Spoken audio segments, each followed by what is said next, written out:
جن بنیادوں کو فرشتوں نے 5 پہاڑوں کے پتھروں کی مدد سے بھرا اور ان کی بنیادوں پر چاروں طرف دیواریں کھڑی کر دیں۔ ان 5 پہاڑوں میں کوہ لبنان، کوہ طور، کوہ جودہ وغیرہ بھی شامل تھے۔ اس طرح اس دوسری تعمیر میں حضرت جبرائیل علیہ السلام، حضرت آدم علیہ السلام، حضرت اماں حوا رضی اللہ تعالیٰ عنہ نے بھی شرکت کی، اور حضرت اماں حوا رضی اللہ تعالیٰ عنہ مٹی اٹھا کر لاتی، حضرت آدم علیہ السلام خانہ کعبہ کی تعمیر کرتے۔ جب خانہ کعبہ کی تعمیر کا کام مکمل ہو گیا تو پھر اللہ تبارک و تعالیٰ نے حضرت آدم علیہ السلام کو طواف کرنے کا حکم دیا، اور ساتھ ہی فرمایا کہ آپ پہلے انسان ہیں اور یہ پہلا گھر ہے۔ پھر حضرت آدم علیہ السلام خانہ کعبہ کی طرف منہ کر کے نماز ادا کیا کرتے تھے، اللہ تبارک و تعالیٰ کی عبادت میں مشغول رہا کرتے تھے۔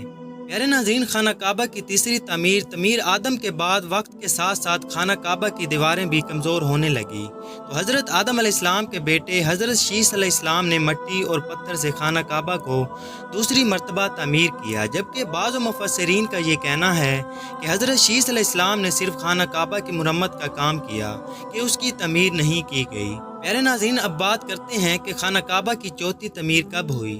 خانہ کعبہ کی چوتھی تعمیر اس وقت ہوئی جب اللہ تبارک و تعالیٰ نے حضرت نوح علیہ السلام کی قوم پر طوفان کا عذاب بھیجا۔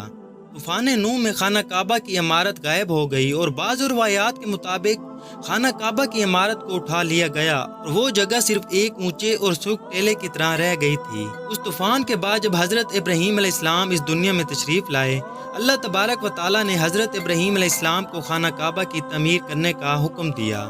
حضرت ابراہیم علیہ السلام نے چوتھی مرتبہ خانہ کعبہ کو کس طرح تعمیر کیا؟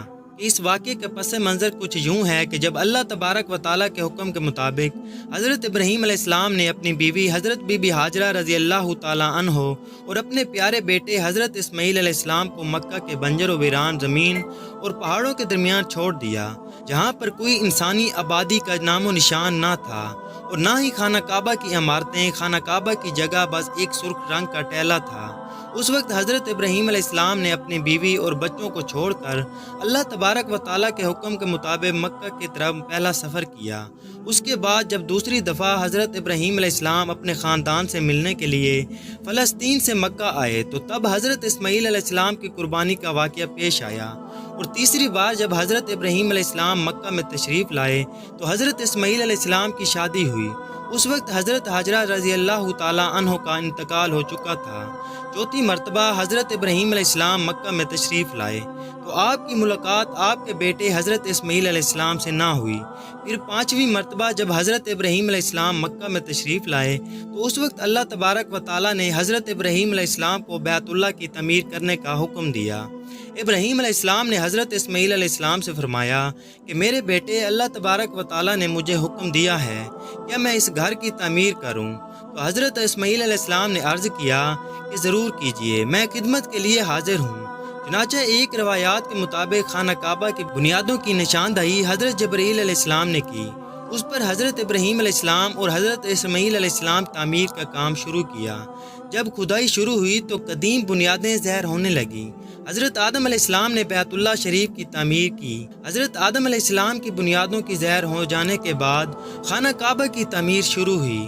حضرت ابراہیم علیہ السلام اپنے اس بڑھاپے میں ایک کاریگر اور حضرت اسماعیل علیہ السلام ایک مزدور کی حیثیت سے خانہ کعبہ کی تعمیر کرنے لگے۔ کوہ لبنان، کوہ ہیرا، کوہ ابو القیس اور کوہ صفا اور کوہ مروہ، ان پہاڑوں سے حضرت جبرائیل علیہ السلام پتھر اٹھا کر لاتے اور حضرت ابراہیم علیہ السلام کعبہ میں لگاتے۔ پھر حضرت جبرائیل علیہ السلام کی نشاندہی سے جبل ابو القیس کے کوہ سے 2 پتھر ملے۔ حضرت ابراہیم علیہ السلام ان پتھروں کو اٹھا کر لائے۔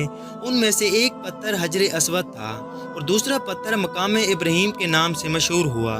پیارے ناظرین، مقام ابراہیم وہ مشہور پتھر ہے جس پر کھڑے ہو کر حضرت ابراہیم علیہ السلام نے کعبہ کی دیواریں بلند کیں۔ جیسے جیسے خانہ کعبہ کی دیواریں بلند ہوتی جاتیں ویسے یہ پتھر بھی ہوا میں بلند ہوتا جاتا۔ پیارے ناظرین، ہمارے پیارے نبی حضرت محمد صلی اللہ علیہ وآلہ وسلم نے ارشاد فرمایا کہ حجر اسود جب جنت سے اتارا گیا تو دودھ سے زیادہ سفید تھا، پھر انسانوں کے گناہوں نے اسے سیاہ کر دیا۔ اور ایک اور روایات کے مطابق نبی کریم رؤوف اور رحیم صلی اللہ علیہ وآلہ وسلم نے ارشاد فرمایا، حجر اسود اور مقام ابراہیم یاقوتوں میں سے 2 یاقوت ہیں، اللہ تبارک و تعالی نے ان کے نور کی روشنی کو بجھا دیا۔ اگر اللہ تبارک و تعالی ان کے نور کی روشنی کو نہ بجھاتا تو یہ مشرق سے مغرب تک سب کو روشن کر دیتے۔ خانہ کعبہ کی 5ویں اور 6ٹھی تعمیر خانہ کعبہ کو 5ویں بار قوم عمالقہ اور 6ٹھی بار قبیلہ جریم نے تعمیر کیا۔ قبیلہ جریم میں سے جس شخص نے یہ کام کیا اس کا نام حسن بن مادہ اصغر تھا۔ خانہ کعبہ کی 7ویں تعمیر خانہ کعبہ کی 7ویں تعمیر کرنے والے حضرت محمد مصطفیٰ صلی اللہ علیہ وآلہ وسلم کے پاک نسب میں سے ایک بزرگ جن کا نام حضرت قصاب بن کلب تھا، انہوں نے خانہ کعبہ کی عرض 109 تعمیر کی، ایک بے مثال پختہ عمارت تعمیر کروائی۔ پھر تو خانہ کعبہ کی 8ویں تعمیر کی ضرورت اس وقت پڑی جب قبیلہ قریش کے سرداروں کے دور میں ایک زبردست سیلاب آیا جس سے خانہ کعبہ کی دیواریں بے حد کمزور ہو گئیں، تو متفقہ فیصلے کے تحت خانہ کعبہ کو قبیلہ قریش نے دوبارہ سے تعمیر کروایا، جس تعمیر میں نبی آخر زمان حضرت محمد صلی اللہ علیہ وآلہ وسلم کی ذات اقدس نے بھی شرکت فرمائی۔ لیکن اس وقت سرمایہ کم ہونے کی وجہ سے قریش کی تعمیر میں حتیم کعبہ شامل نہیں کیا گیا تھا۔ خانہ کعبہ کی 9ویں تعمیر اس وقت ہوئی جب یزیدی فوج کی سنگ باری کی وجہ سے خانہ کعبہ کی دیواریں شکستہ ہو گئیں۔ حضرت عبداللہ بن زبیر نے بھی حاتم کعبہ جو کہ قریش کے تعمیر میں شامل نہیں کیا گیا تھا اس کو بھی شامل کر کے بنیاد ابراہیم پر خانہ کعبہ کو نئے سرے سے تعمیر فرمایا۔ خانہ کعبہ کی 10ویں تعمیر عبد المالک بن مروان کے نائب حجاج بن یوسف جو کہ ایک ظالم حکمران تھا، اس نے 74 ہجری میں پھر سے خانہ کعبہ کو قریش والی تعمیر کے مطابق بنوایا۔ اس کے دور کے بعد جب خلیفہ ہارون مسنت پر بیٹھا تو اس نے خانہ کعبہ کو مرمت کرنے کا فیصلہ کیا اور حضرت عبداللہ بن زبیر کی تعمیر کے مطابق خانہ کعبہ کو تعمیر کرنا چاہا، لیکن امام ابو یوسف نے یہ کہہ کر اسے روک دیا کہ اگر یہی طریقہ کار رہا تو پھر ہر آنے والا حکمران اپنی شہرت کے لیے خانہ کعبہ کو گرا کر نئی تعمیر کروایا کرے گا اور اسی طرح لوگوں کے دلوں میں اس گھر کی عظمت کم ہوتی جائے گی۔ پھر 1040 میں سلطنت عثمانیہ کے سلطان مراد بن حامد خان شاہ قسطنطنیہ نے حجر اسود والے رکن کے علاوہ ساری عمارت کی بنیاد کو بنیاد حجاج کے مطابق تعمیر کروایا۔ اس تعمیر کا کام 6 ماہ کے اندر مکمل ہوا۔